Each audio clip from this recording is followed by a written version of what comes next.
Alhamdulillah wassalatu wassalamu ala Rasulillah wa ala alihi wasahbihi wa man wala. Kapatid sa pananampalatayang Islam, pag-uusapan natin ngayon kung paano bigkasin ang dalawang letra na may garagar. May garagar. Ito po ang kha at saka ga. Yung kha po ay tinatawag na ay may garagal siya, kha. Katulad ng Khabib. Hindi siya Habib, hindi siya Khabib. Khabib. Ganun po. Bale yung kha, parang meron siyang garal-garal dito sa lalamunan. Kha, kha. Kha, khi, hu, akh.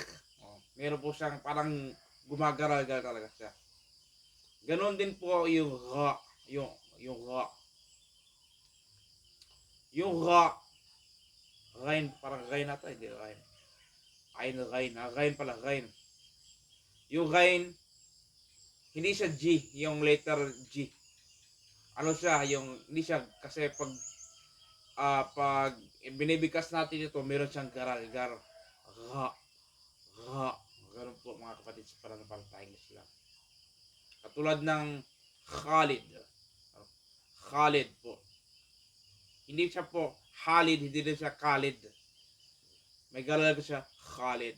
Katulad ng Gulam, Gulam. Meron pong garal-gar. Gulam. Sa Ra ay Ra, Ri, Hu. Ag. Yun po. Kha, Khi, Hu, Akh. Yung Kha at yung Ray naman, Ra, Ri, Hu, Ag. Ganun po ang pagbigkas po doon. Yun lang po mga kapatid sa pananampalatayang Islam. Rabbana atina fid dunya hasanah wa fil akhirati hasanah wa qina adzabannar. Wassallallahu Nabi Muhammad wa ala alihi wa sahbihi wasallam.